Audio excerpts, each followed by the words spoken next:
If you're hearing this, don't scroll. I need you to understand why you should never take a job guarding anything that's not on the map. You think you're strong, rational, good. Keep listening. Because I followed every rule, and I still barely made it out. They offered me 10 grand a week. Said it was just a lighthouse, no guests, no tourists. Just keep the place running for 6 weeks. The location? Not listed on GPS. They flew me in by chopper, dropped me on a fog-covered island, and told me, just follow the rules inside the binder. The binder was old.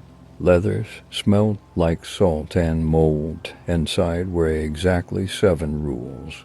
Nothing about tides, boats, or weather, just warnings. Rule 1. Always turn the beacon on before sunset, no exceptions. Rule 2. Do not leave the lighthouse after 11 p.m., no matter what. I laughed at first, thought it was a prank or a hazing. I'd been in the Navy, I've seen isolation. But this was different. This place felt wrong. Like the island itself was waiting. Like the rocks were listening. That first night, I made sure the light was on. I locked every door. Around to 17 a.m., I heard it. Not waves, not gulls, a knock, 3 soft taps on the front door. Rule 3.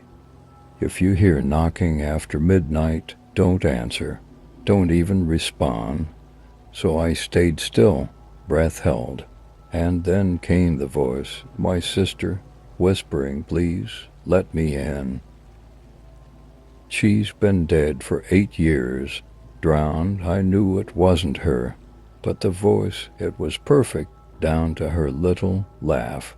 I sat there shaking until dawn bled through the cracks. The voice stopped exactly at sunrise. I opened the door that morning. No footprints, just damp wood. I told myself it was sleep deprivation, maybe hallucination. But that day I read the rest of the rules like scripture. Rule 4. Never speak to the ocean. It knows your voice. Rule 5. If the light flickers, fix it immediately, even if it means going outside in the dark. The third night the light flickered. Once, then again I froze. Rule 5 screamed in my head. I grabbed the flashlight and toolkit, opened the hatch, and stepped into the black. Wind howled like it wanted to peel my skin off, but the real terror was waiting by the tower. It stood motionless, human shape, wrong posture, long neck, crooked stance, arms slightly too long. It faced the light like it hated it. I forced myself forward, one slow step at a time. Don't speak, don't run. Fix the damn bulb and get back inside. I climbed the ladder with shaking hands. My light beam swept the ground below. The figure was gone. I replaced the bulb in record time, bolted the hatch, and sat under the table till daylight. The silence inside the tower was louder than the screaming wind outside. Daylight doesn't feel safe here, just quieter. The island's too still. No birds, no bugs, no life, just the sound of the waves lying to me, pretending to be calm. Rule 6 haunted me now. If you see yourself outside after 2:33 a.m., do not let it in. You are still inside. I didn't understand that one until night 5. I checked every window at 2:30, just in case. And I saw it, me, standing at the shoreline, staring straight at the tower. Same hoodie, same scar. It didn't move, just stood there, like it was waiting for me to make a mistake. I turned off all the lights, hid under the stairwell. My phone showed to 34 a.m. That version of me was now climbing the rocks. I could hear the crunch of boots on gravel. It reached the door, then silence. Not a knock, just breathing, like it was thinking. By morning, it was gone. I opened the door and found 3 muddy footprints. That was it. But now every time I pass a mirror, I hesitate. What if the thing that stood outside that night already got in? What if it's not watching anymore because it doesn't need to? I started setting alarms sunset, 11 p.m. to 30 a.m. I couldn't trust my memory anymore. The rules weren't just safety tips, they were survival. I kept the light burning, didn't speak to the ocean, and never opened the door. Still, the island pushed harder every night. Night 7, I woke up choking. Something had stuffed my mouth with wet sand. I staggered to the sink, coughing up black grit. My tongue felt swollen, like I'd been underwater. Rule 7 echoed in my skull. If you wake up wet, you were somewhere you shouldn't have been. I checked the cameras. Footage showed me sleepwalking outside barefoot, eyes wide open, walking straight into the waves. I stood waist deep for 3 minutes, then turned and walked back like nothing happened. I don't remember any of it, but something does. The logs by the beacon started changing. Scribbles I never wrote, pages torn out, and the lighthouse itself began to creak like it was breathing. Doors opened on their own. The beacon dimmed for seconds at a time even though the power was stable. On day 10 the voice returned, my sister again, whispering from the stairwell. She said, "It's cold down here, come see." I sat with my back to the wall, shotgun across my lap, praying for sunrise. I didn't move, not even when she started crying. At 5:03 a.m., something thumped against the basement hatch, hard over and over.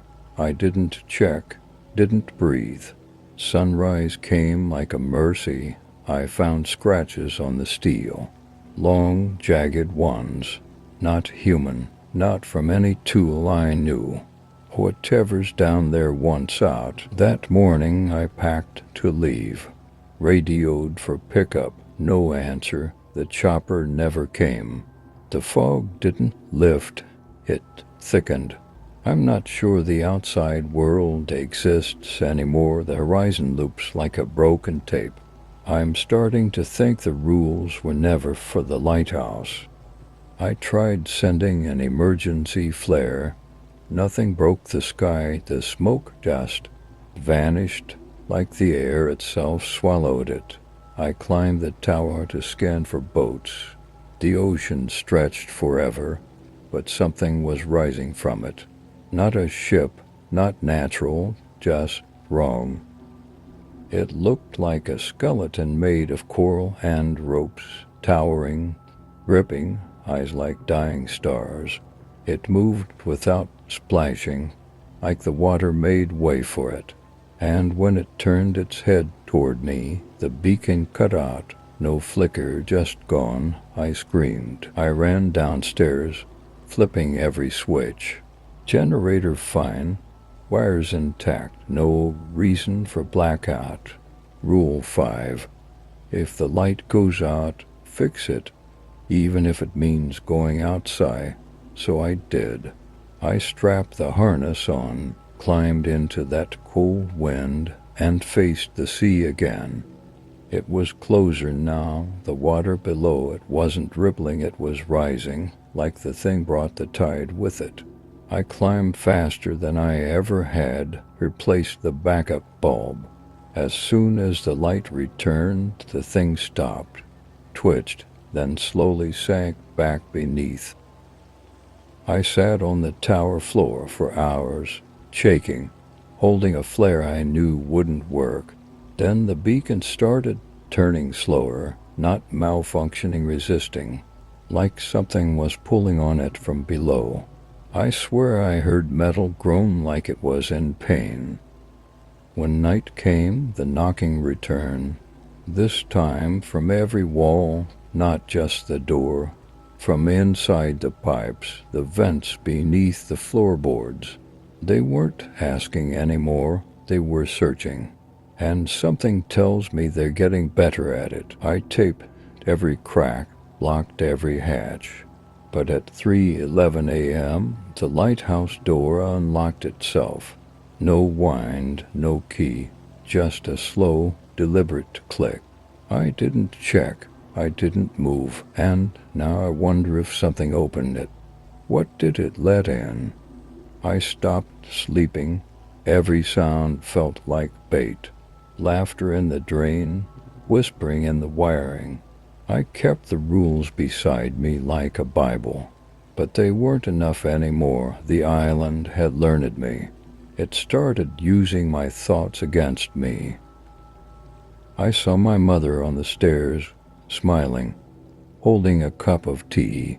She'd been dead for 20 years. I blinked, she was gone.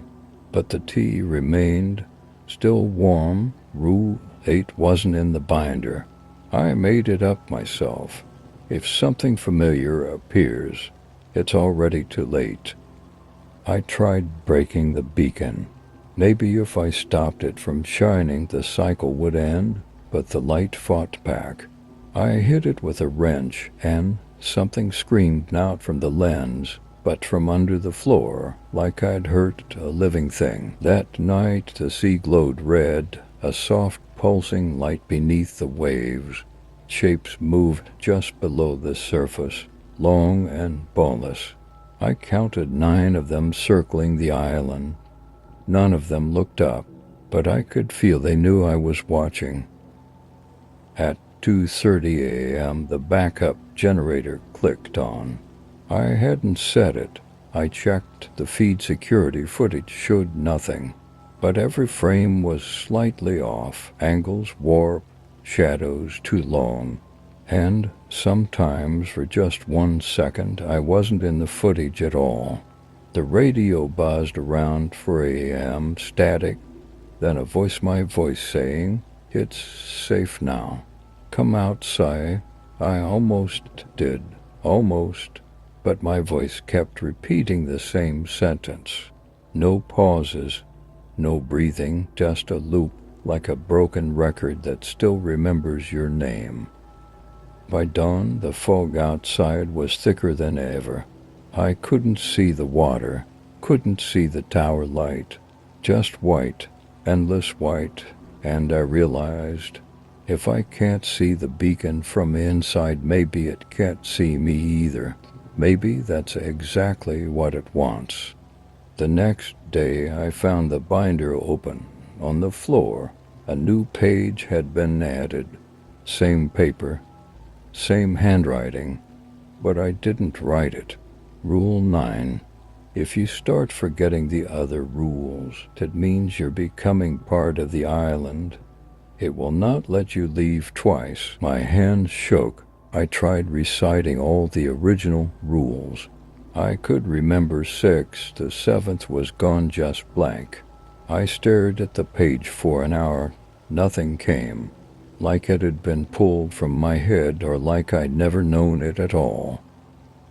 I carved the rules into the wall, every one I could recall, over and over.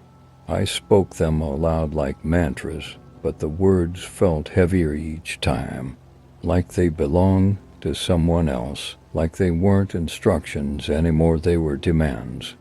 Later, I found a door I'd never seen before, metal bolted shut from the outside. I should have ignored it, but the rules didn't say anything about new doors, and that's what it wants, right? Gaps, loopholes, curiosity, that human impulse to know. Inside was a spiral staircase leading down. Cold air rushed up, thick with brine and rot. No lights, just the wet sound of something breathing. I backed away, slammed it shut, bolted it again, but I still hear it tapping, softly, like it's waiting for permission. That night I woke up on the staircase, no memory of opening the door, no light source, just me and the dark. The tapping had stopped. Now there was only breathing, slow, calm. I sprinted up, slammed the hatch, and nailed it shut with anything I could find. Since then, the lighthouse doesn't feel like mine. It watches every wall, every floorboard. The rules are harder to read now, like the ink's fading, or like my eyes aren't meant to see them anymore. I'm not sure if I'm guarding this place or if it's guarding me. Day 19, I found claw marks on the inside of my window. From the inside, deep and even, as if someone or something was trying to get out. But I never opened that window. I checked the cameras again, static. Then, just for a second, I saw myself sleeping. But I wasn't alone in the frame. Behind me stood a tall, gray shape hunched over, breathing slow, watching. Then the footage glitched and erased itself. When I ran back to check, the room was empty, except for one wet footprint, bare, and not mine. The radio crackled to life again at 3:04 a.m. This time it wasn't my voice. It was a child whispering, "You forgot the last rule." I demanded to know what it was, silenced then. If the lighthouse ever calls your name, don't answer it. Even in your mind. That phrase stuck with me. Even in your mind. I started hearing it in my thoughts, like an itch behind my skull. Not spoken, echoed, as if the lighthouse wasn't just a building anymore. It was thinking, growing, learning my fears and feeding on them. I smashed every reflective surface, mirrors, screens, glass. They'd started to shimmer wrong, like they were slightly behind or showing me things a few seconds ahead. I caught myself blinking when I wasn't, moving when I was still. I think it's copying. I boarded up the main level, cut power to everything but the beacon. Now I sit in the dark, shotgun across my lap, listening to the waves lie and the fog breathe. Sometimes I hear footsteps above me. There's nothing up there, but they keep getting closer. I don't sleep, I don't eat much, but I remember all the rules now, even the ones I never wrote, especially the last one, because last night, just before dawn, I heard my name in the turning of the beacon, calm, soft, like it finally thought I was ready to listen. I planned an escape. I mapped the tides, tracked the stars, marked where the fog thinned if only slightly, packed water, rations, the flare gun. I waited for dawn, when the island was weakest, when its hunger seemed slowest, but the light, it never turned off. The beacon spun steadily into the daylight. That's never happened before. Rule 1. Always turn the beacon on before sunset.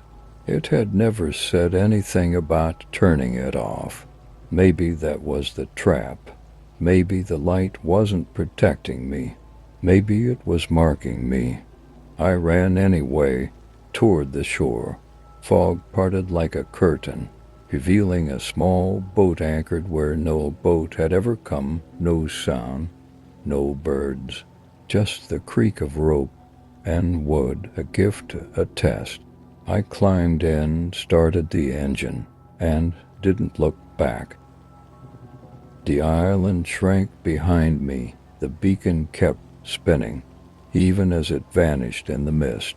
But after an hour at sea, the water stopped moving. No waves, no current. The engine sputtered, then died. Silence again. Just me floating in a still, glassy ocean. I tried paddling north, then east. Compass spun like a roulette wheel. The fog didn't shift, my flare didn't burn. My watch ticked, but the sky never changed. Like time had been unplugged. Like I'd left the island, but never really left its rules. I saw lights below the water, not reflections, movements. Like a city deep under the waves, towers, windows, shapes moving behind them, watching. Then I heard the beacon again. Not behind me, not from the island, from beneath, from directly below the boat. Now I sit still, paddle across my lap. The rules echo in my head like prayers. The beacon's pulse grows louder, brighter. I don't know if I escaped or just entered a deeper layer.